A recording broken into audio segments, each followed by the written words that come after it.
Distres inilah yang kemudian memunculkan gangguan-gangguan secara mental, kejiwaan, termasuk gejala psikosomatis itu.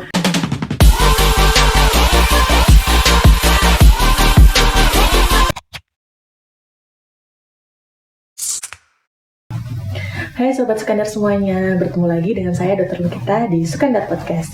Hari ini memperingati Hari Kesehatan Mental Sedunia tahun 2023. Kita akan banyak berbincang mengenai kesehatan mental dan gangguan jiwa bersama dokter spesialis di RSUD Profesor Dr. Sukandar, Dr. Ina, spesialis kedokteran jiwa. Halo Dr. Ina. Halo Dr. Lukita, selamat siang. Oke, selamat siang dokter. Dok, hari ini kita akan banyak berbicara mengenai gangguan mental dan juga gangguan jiwa ya dokter ya. Oke. Sebelumnya dokter, apa sih yang dimaksud dengan gangguan jiwa itu dokter? Apa sebenarnya definisinya orang itu bisa dikatakan gangguan jiwa? Oke, baik. Kalau pada umumnya yang orang ketahui tentang gangguan jiwa itu kan identik dengan gila gitu ya. Atau kalau enggak, kalau kids zaman now itu biasanya bilangnya kena mental gitu ya. Tapi sebenarnya kapan sih seseorang itu dikatakan mengalami gangguan jiwa? Karena ini kan suatu kondisi sakit ya.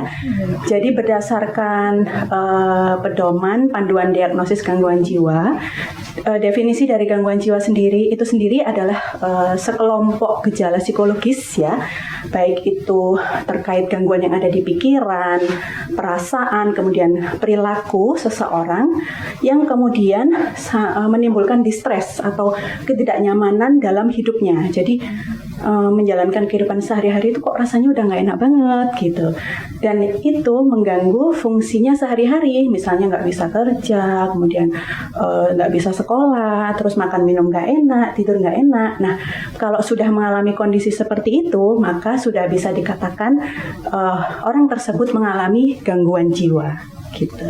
Dokter kita. Oh, jadi seperti itu ya dokter ya. Jadi apakah gangguan jiwa ini sering datang dengan kondisi gejala kejiwaan dokter, atau bisa jadi dia itu datang dengan gejala fisik dokter, seperti nyeri perut seperti gitu dokter? Oke, jadi memang semakin kesini ya, banyak pasien yang datang ke poli kami di poli jiwa itu tidak dengan keluhan jiwa secara murni gitu ya. Jadi bahkan hampir 50% lebih mungkin ya yang saya dapati di poli itu pasien datang dengan keluhan selain keluhan kejiwaan, yaitu dengan keluhan fisik. Nah, keluhan fisik yang berbagai macam. Nah, ini memang ada salah satu gejala pada gangguan jiwa yang disebut dengan gejala psikosomatis ya. Gejala psikosomatis ini kalau secara arti dari bahasanya, kalau psyche itu artinya pikiran, soma itu tubuh. Jadi psikosomatis itu merupakan kelainan pada fisik yang disebabkan atau dipengaruhi oleh pikiran dan perasaan seseorang gitu. Jadi banyak sekali memang pasien-pasien yang datang ke poli jiwa itu biasanya sudah berobat kemana-mana nih gitu ya, ke dokter-dokter lain dengan bidang keilmuan lain, misalnya penyakit dalam, kemudian ke kardiovaskuler atau jantung, neurologi, kemudian rehab medik, bagian bedah, opjin dan sebagainya, yang kemudian dilakukan berbagai jenis pemeriksaan, tidak menunjukkan hasil yang signifikan untuk kelainan secara fisik, maka dokter dari bagian lain tersebut mengindikasikan mungkin ini ada arah ke gejala psikosomatis yang berkaitan dengan kondisi kejiwaan. Seperti itu akhirnya biasanya dikonsulkan ke bagian kejiwaan. Tapi memang biasanya pasien itu tidak secara langsung menerima kondisi itu gitu ya, karena berpikir bahwa loh, kalau memang kondisi fisik nggak ada kelainan apapun, berarti terus sakitnya apa? Nah, akhirnya larinya ke mistis gitu, padahal psikosomatis bukan mistis gitu ya. Ini adalah kondisi medis gitu, sehingga sudah akhirnya dirujuk, nggak segera datang, kemudian datang ke berbagai pengobat alternatif dan juga tidak mendapatkan hasil, barulah mau datang ke psikiater. Seperti itu dokter Lukita ceritanya ya. Panjang. Jadi memang nggak selalu dengan ini apa namanya, saya sedih, saya nggak enak, perasaan saya nggak enak atau gimana, nggak mesti begitu. Jadi kadang saya sakit perut dok, saya sakit lambung, tapi kok dirujuk ke sini ya, kok disuruh ke polijiwa ya gitu. Itu gejala psikosomatis namanya. Gitu. Gitu. Dok, berdasarkan pengalaman dokter nih, gejala psikosomatis yang paling sering muncul itu apa sih dok? Oke, kalau gejala psikosomatis yang sering muncul itu banyak sekali ya. Mulai dari kepala, ini biasanya pasien mengeluhkan sakit kepala, entah kepalanya terasa berat, tegang atau beliur biasanya. Saya kok sering beliur gitu. Udah berobat ke dokter saraf kok belum membaik, tapi dan hasil pemeriksaan dinyatakan normal. Kemudian dari mudah lelah, gampang capek, ototnya terasa tegang. Kemudian ada yang merasa kok saya sering sesek ya gitu, atau mungkin dada saya nyeri, terus terasa panas, atau mungkin lambungnya sering sakit perut, sakit pinggang, sakit punggung, segala macam. Jadi bisa segala jenis keluhan itu, keringat dingin, biasanya saya kok sering berdebar-debar gitu, kok saya sudah periksa ke dokter jantung kok disuruh ke sini, seperti itu. Jadi itu gejala psikosomatis biasanya seperti itu. Tadi kan gejala psikosomatis itu kan banyak ya dokter ya. Gimana kira-kira kalau ternyata gejala psikosomatis ini bersamaan dengan gejala fisik, apa bisa mungkin terjadi dok? Mungkin, sangat mungkin. Jadi memang kapan kita curiga ini gejala psikosomatis ataukah memang sungguh-sungguh kelainan fisik gitu ya, karena kan tidak terlihat nyata untuk gejala kejiwaannya gitu ya. Jadi kapan kita curiga memang ini psikosomatis ataukah kondisi kelainan fisik gitu. Jadi yang pertama, kapan kita curiga ini gejala psikosomatis atau bukan? Gejala psikosomatis itu biasanya berulang, kemudian samar, tidak khas, nggak jelas, terus suka pindah-pindah, kadang sakitnya di sini, kadang sakitnya di sini gitu ya. Dan dari pemeriksaan penunjang pasti dinyatakan tidak ada kelainan atau normal. Yang kedua itu kalau misalnya gejala itu, misalnya saya sakit kepala, kemudian sakit kepala ini nggak selalu ada dok, munculnya kalau pas saya lagi banyak pikiran atau mungkin saya lagi stres gitu ya. Nah yang ketiga ini yang sesuai dengan pertanyaannya dokter Lukita tadi ya, jadi apa mungkin sih kalau memang orang sakit fisik beneran ini bisa mengalami gejala psikosomatis? Itu sangat mungkin ya, misalnya seseorang dengan diabetes atau hipertensi ya, yang memang sudah memiliki penyakit dasar, kemudian dia mengalami kecemasan akan kondisi sakitnya, atau depresi karena merasa tidak mampu melakukan berbagai hal, misalnya karena kondisi sakitnya, atau mungkin ada problem dengan keluarga dan sebagainya, kemudian akhirnya membuat keluhannya yang ada itu semakin berat. Misalnya kalau diabetes ya gula darahnya semakin meningkat, penyakit jantung tensinya semakin naik, seperti itu. Jadi semuanya bisa gitu. Oh gitu ya. Jadi itu bisa akibat penyakit fisik akhirnya di psikosomatis juga muncul. Dok, kira-kira siapa sih dok yang beresiko untuk mengalami psikosomatis ini dokter? Pasien yang seperti apa sih dok kira-kira? Oke. Kalau psikosomatis ini sebenarnya bisa dialami oleh siapa saja ya. Mereka yang beresiko tentunya mereka dengan beberapa faktor yang sebenarnya menjadi penyebab gejala gangguan jiwa itu sendiri gitu ya. Gejala gangguan jiwa ini kan sebenarnya penyebabnya itu juga multifaktor ya, banyak. Jadi ada faktor biologis ya, faktor biologis itu misalnya ada faktor keturunan atau genetik ya. Yang kedua misalnya ada kelainan selama dulu di dalam kandungan atau selama proses persalinan, adanya riwayat trauma kepala misalnya, atau mungkin riwayat penyakit saraf atau metabolik yang kemudian mengganggu sistem otak. Itu secara biologi ya.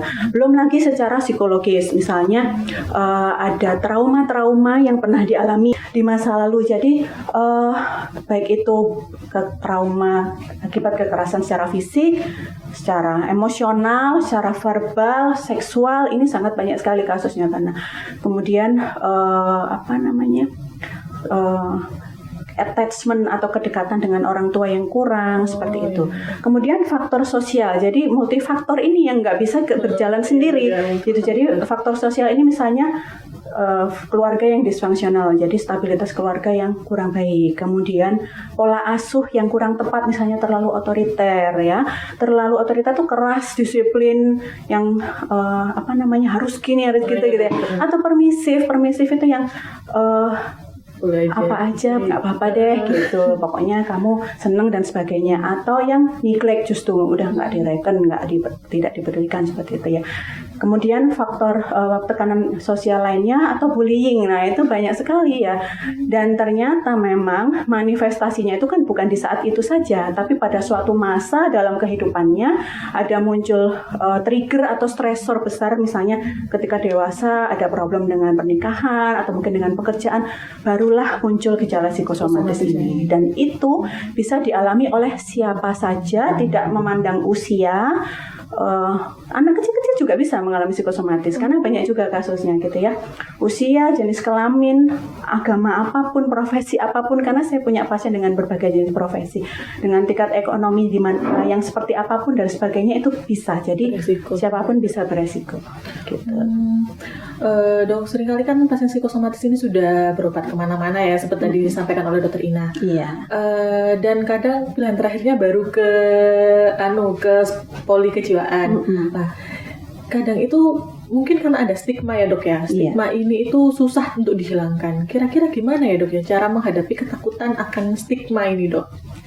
Oke, jadi stigma ini memang menjadi tantangan untuk kesehatan mental di Indonesia ya, khususnya ya di dunia juga sih. Tapi di Indonesia ini memang tidak dipungkiri literasi masyarakat Indonesia tentang kesehatan mental itu masih sangat minim ya, dan juga terkait budaya dan sebagainya. Jadi stigma ini menjadi PR kita bersama dan banyak pihak. Yang paling sering itu adalah yang self stigma dan stigma sosial. Self stigma itu stigma yang dimunculkan oleh si pasien sendiri sebenarnya. Jadi aku malu, aku nggak mau dikatakan sakit jiwa gitu, dan itu menghambat si pasien untuk mencari bantuan pengobatan gitu, dan diperberat dengan lingkungannya, stigma dari lingkungannya, labelingnya, dilabel nanti kalau sakit jiwa seperti ini, kemudian didiskriminasi dan sebagainya. Udah di poli aja bisa dipanggil pasien ini masuk poli jiwa, udah langsung dilihatin semua gitu kan. Ya seperti itu yang akhirnya membentuk stigma sosial dan menghambat pencarian bantuan atau penanganan medis untuk gangguan jiwa ini secara tepat gitu, dan itu akhirnya menjadi PR bersama gitu. Bagaimana cara menghadapi stigma ini memang perlu berkesadaran ya yang si pasien bahwa saya ini memang sakit dan segala upaya harus saya lakukan untuk mendapatkan kesehatan seperti itu. Ini apakah psikosomatis atau gangguan penyakit kejiwaan lain itu bisa disembuhkan dok? Apa cuma dengan obat-obatan atau ada teknik tertentu dok untuk kesembuhannya dok? Oke, jadi kalau psikosomatis ini kan memang gejala ya, tapi diagnosa dari penyakit yang dengan gejala psikosomatis itu beragam ya. Ada depresi ya, anxiety, kemudian psikotik juga ada, atau mungkin gangguan mood lainnya dan sebagainya. Kalau apakah bisa disembuhkan gitu kan biasanya pertanyaannya. Gejala psikosomatis ini bisa membaik dan stabil ya, yang mencapai taraf sembuh atau recovery dengan baik juga ada sebenarnya. Hanya memang membutuhkan kerutinan, ketelatenan ya, proses yang membutuhkan waktu dan kerjasama yang baik dengan terapis, lingkungannya dan sebagainya gitu. Lalu apa aja tadi yang harus dilakukan ya, teknik-teknik pengobatannya. Karena ini gangguan secara medis tentunya tidak dipungkiri harus menggunakan obat-obatan ya. Kalau memang arahnya sudah ke gangguan jiwa yang sangat mengganggu gitu. Terutama ke keluhan fisik ini biasanya memang bahkan psikolog pun biasanya tetap harus dibantu oleh psikiater ya, karena kan kadang-kadang masih belum terlalu berat, ke psikolog aja nggak usah ke psikiater gitu ya. Jadi Kalau sudah sampai ke gangguan fisik yang sangat mengganggu, pastinya sudah masuk ke arah gangguan jiwa tadi sesuai diagnosanya, maka harus diberikan obat-obatan secara medis. Jadi yang pertama juga minum obat.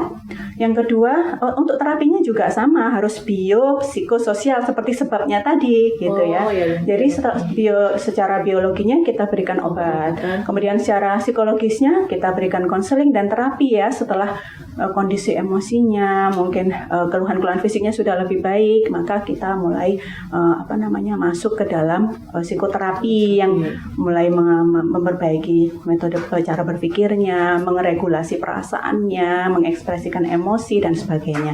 Itu kemudian juga dari faktor sosial ini juga sangat penting ya, membuat pasien ini bisa kembali ke masyarakat, dukungan dari keluarga ya dan sebagainya itu juga sangat penting. Tambah satu lagi biasanya spiritual, biopsikososio-spiritual. Biasanya secara spiritual kita arahkan juga untuk bisa memperdalam, tentunya sesuai dengan koridor ya dan keyakinannya masing-masing. Gitu. Gitu, Dokter. Kira-kira kontribusi dari orang-orang sekitar pasien ini apakah bisa memberikan perbaikan di kondisi psikosomatisnya ini, Dokter? Apa yang harus dilakukan orang-orang sekitarnya ini, Dok, untuk memperbaiki kondisi psikosomatis pasien? Oke. Jadi yang pertama, ketika kita menjumpai anggota keluarga kita misalnya atau orang terdekat ya sekitarnya itu yang mendapati seseorang ini dengan gejala psikosomatis atau gangguan jiwa lainnya ya. Yang pertama kalau terutama psikosomatis ini, kalau gangguan jiwa lain kan sudah jelas kelihatan ya, misalnya kalau gangguan kejiwaan arahnya ke dokter jiwa. Tapi kalau psikosomatis ini memang kita mesti pastikan dulu sih kalau untuk keluhan-keluhan fisiknya ini, kadang-kadang ada juga pasien yang kamu mengada-ngada, ini karena kamu lebay aja gitu. Tapi kita juga tidak boleh mengabaikan kondisi fisik seseorang ya. Jadi kita pastikan dulu aja yang bersangkutan untuk bisa memeriksakan diri dengan optimal seperti itu ya. Kemudian setelah memang dinyatakan tidak ada kondisi fisik yang mengalami gangguan atau kelainan secara bermakna, maka kan arahnya ke psikosomatis ya. Sehingga yang kita lakukan terhadap yang bersangkutan itu kita berikan empati memang ya, bahwa ini memang kondisi sakit nih gitu, dan saya paham loh kamu gak nyaman dengan kondisi ini gitu ya. Saya mengerti, untuk itu kamu butuh bantuan sepertinya gitu, karena kan gak mesti mau juga dibawa ke dokter jiwa ya. Untuk itu kamu butuh bantuan sesuai dengan saran dokter, maka kita lakukan gitu. Jadi dukungan itu yang bisa diberikan oleh keluarga gitu, karena kadang keluarga juga ngapain sih ke dokter jiwa gitu ya. Jadi ya seperti itu gitu. Pasien juga bisa lebih diterima gitu ya. Yang penting dukungan ya dokter untuk mencari pengobatannya. Betul. Okay. Dok, di zaman sekarang ini kan informasi itu cepat sekali ya dokter ya. Kita mau mencari gejala, nulis di internet langsung ketemu, nanti kita self diagnosis sendiri gitu ya dokter. Menurut dokter gimana sih dengan self diagnosis ini, Dok? Apakah berbahaya, Dok? Oke, self diagnosis ini memang banyak ya, pada kaum Gen Z, Gen Alpha itu ya. Self diagnosis ini kalau saya tidak disarankan ya, karena memang kompetensi untuk membuat diagnosis tetap pada ahlinya ya, siapapun itu. Kalau tidak memiliki kompetensi untuk mendiagnosis suatu gangguan, maka tidak disarankan untuk mendiagnosis dirinya sendiri.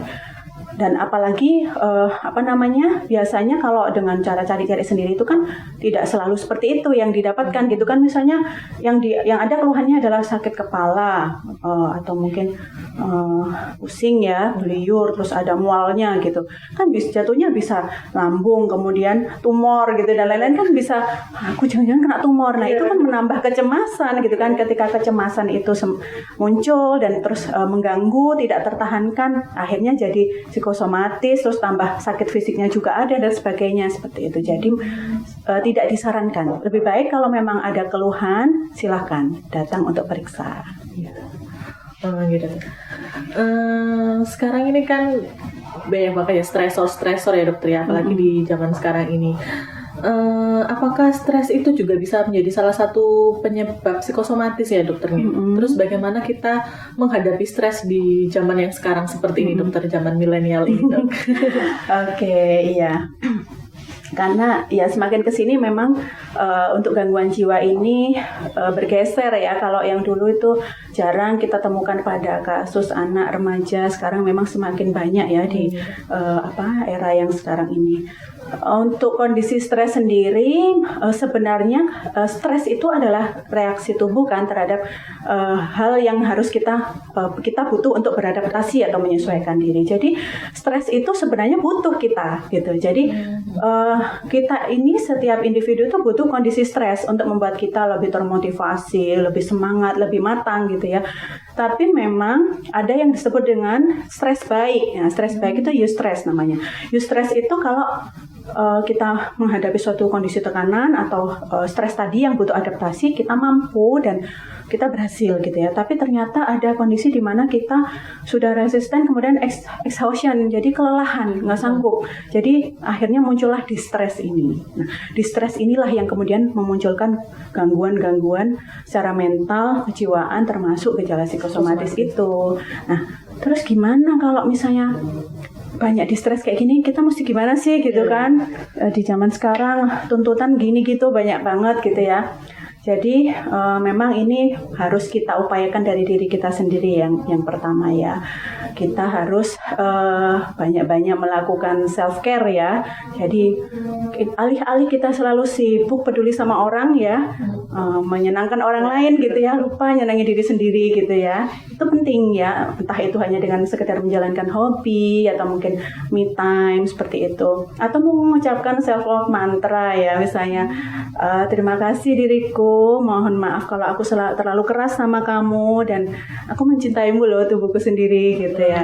Kemudian ini healthy lifestyle ya, tetap itu kayak misalnya beraktivitas di udara bebas, dapat oksigen, karena otak kita butuh suplai oksigen supaya fungsinya baik gitu ya, kayak berpikir, mengendalikan emosi itu kan juga semuanya butuh suplai oksigen gitu ya. Kemudian olahraga untuk memperbaiki hormon-hormon bahagia kita ya. Kemudian istirahat cukup gitu, karena saat istirahat atau tidur itu kita tubuh kita melakukan restorasi fisik maupun psikis loh gitu. Jadi kalau nggak bisa tidur juga bisa stres loh kita. Itu kemudian ya apa tadi, olahraga, pola makan ya, beraktivitas, jadi gaya hidup sehat. Kemudian work life balance ya, jadi seimbang antara kerja sama kehidupan. Saya ini manusia yang punya kehidupan gitu loh, jadi nggak cuma kerja aja kerjaannya gitu ya, kerja oke, hidup juga oke. Karena kalau nggak gitu kita cepat burn out gitu ya, burn out syndrome kan banyak sekarang itu. Kemudian ini manajemen stres. Nah, manajemen stres ini ada sendiri juga ya. Manajemen stres itu kita letakkan prioritas, kemudian mana yang harus kita pikirin, mana yang enggak gitu kan, mana yang harus kita kerjain duluin, mana yang bisa kita delegasikan ke orang, mana yang bisa kita tunda, mana yang bisa kita abaikan gitu. Jadi nggak semua berat kita harus kerjakan gitu ya. Sama latihan problem solving oriented itu memang mesti, dan itu mesti dibiasakan ya untuk menjadi habituation, dan akhirnya menjadi pola kita dalam mengatasi stres gitu. Menarik sekali ya dokter ya, banyak sekali ternyata hal yang bisa kita lakukan untuk menghadapi gangguan kejiwaan, gangguan mental, stres ini macam-macam ya dokter ya. Iya. Dok, kita selanjutnya mau beralih ke mitos atau fakta ya dokter ya. Ada berapa pernyataan yang mungkin dokter bisa menjawab ini sebenarnya mitos atau fakta. Oke. Yang pertama dokter, gangguan kesehatan mental adalah tanda pribadi yang lemah. Orang yang kuat tidak akan mengalaminya. Mitos atau fakta dokter? Yes, itu jelas mitos ya. Jadi nggak mesti orang yang terlihat selalu kuat itu nggak mungkin mengalami gangguan mental gitu ya. Karena pada beberapa kasus juga dia selalu menjadi superwoman gitu ya, atau mungkin superman gitu ya. Dia selalu ada untuk orang lain dan sebagainya gitu. Tapi ternyata di dalamnya fragile sekali, rapuh, dan membutuhkan bantuan juga. Pengen jerit tapi nanti aku terlihat lemah gitu ya. Oke. Mitos. Mitos ya dokter ya. Selanjutnya dokter, Mitos atau fakta dokter, gangguan kesehatan mental bisa diturunkan dari orang tua ke anak. Nah ini 50-50 ya. 50-50 dok. Karena kalau saya bilang pasti nurun, enggak gitu kan, maksudnya misalnya ayahnya gangguan jiwa, anaknya pasti gitu, enggak juga gitu ya. Anaknya gangguan jiwa, bapaknya pasti enggak juga gitu kan, karena genetik ini yang pertama tidak selalu dari orang tua, tapi keluarga ya. Misalnya entah itu keponakannya, nenek moyangnya, pamannya, bibinya, tapi orang tuanya enggak gitu. Jadi bukan orang tua, enggak selalu orang tua. Yang kedua, walaupun misalnya orang tuanya mengalami gangguan jiwa, memang ada persentase seorang anak itu memiliki genetik gangguan jiwa, tapi tidak selalu bermanifestasi ya, karena memang tergantung kan tadi faktornya biopsikososial ya. Kalau misalnya genetiknya ada, tapi pola asuhnya baik, lingkungannya sangat suportif ya, kemudian anaknya sungguh matur ya, matang gitu, jadi tidak sampai termanifestasi gejala gangguan jiwanya. Jadi apakah itu mitos atau fakta? Terus ini selanjutnya dokter, mitos atau fakta dokter, orang yang mengalami gangguan kesehatan mental berarti memiliki tingkat kecerdasan yang rendah. Mitos. Oh, mitos ya dokter ya. Jadi nggak mesti orang gangguan jiwa itu pasti intelijensinya buruk, nggak juga, karena intelijensi itu kan berbeda dengan gangguan kejiwaan yang secara mental yang lain. Intelijensi itu ya kemampuan dia untuk kecerdasan yang lain-lain itu ya. Tapi kalau gangguan mental, kalau mereka dengan tingkat kecerdasan rendah mengalami gangguan mental itu mungkin. Tapi banyak juga pasien-pasien dengan gangguan mental itu memiliki tingkat kecerdasan mental yang kecerdasan yang sangat baik, yang tinggi, bahkan di atas rata-rata juga ada, dan sukses juga banyak. Gitu ya. Gitu ya dokter ya. Iya. Yang terakhir dokter, mitos atau fakta kesehatan mental muncul akibat mereka tidak memiliki iman yang kuat dok. Mitos. Mitos ya dokter ya. Sangat mitos. Iya, karena tidak berkaitan ya antara gangguan mental ini dengan tingkat religiositas atau spiritualitas seseorang. Karena bisa dialami oleh siapa saja, tergantung faktor-faktornya tadi lagi-lagi ya. Dan banyak kasus juga seseorang dengan tingkat spiritualitas yang tinggi pun mengalami gangguan mental juga. Oke, nggak apa-apa, itu tetap sesuatu kondisi sakit secara medis yang bisa kita bantu dan bisa dialami oleh siapa saja, universal gitu. Iya dokter. Banyak sekali ya dokter yang bisa kita ambil dari pembicaraan kita hari ini. Banyak sekali pesan-pesan dari dokter Ina yang bisa diterapkan untuk sobat-sobat Sukandar semuanya.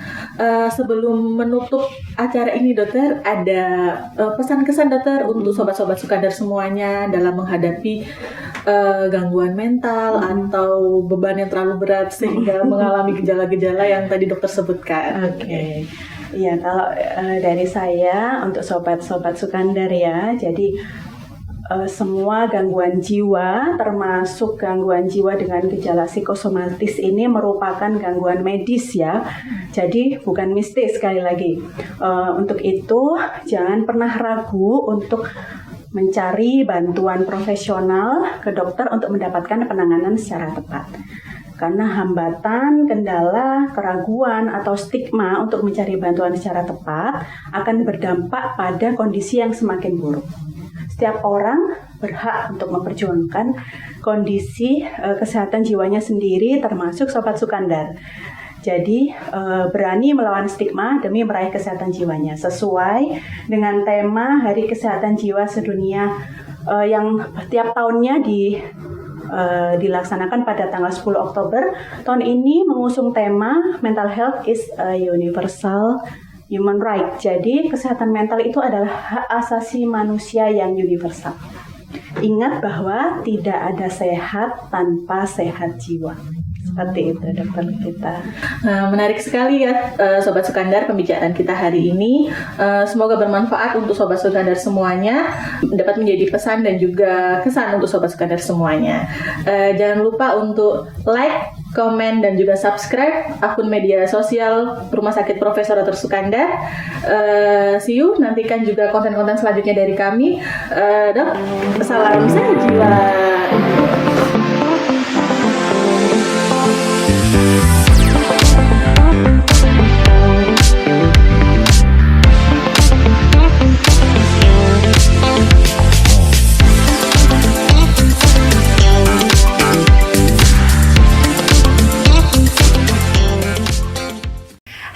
Sobat Sukandar semuanya, nantikan konten kami di Sukandar Podcast. Stay tune di akun YouTube kami ya, RSUD Profesor Dr. Sukandar, dan akun sosial media yang lain. Jangan lupa subscribe dan follow ya. See you!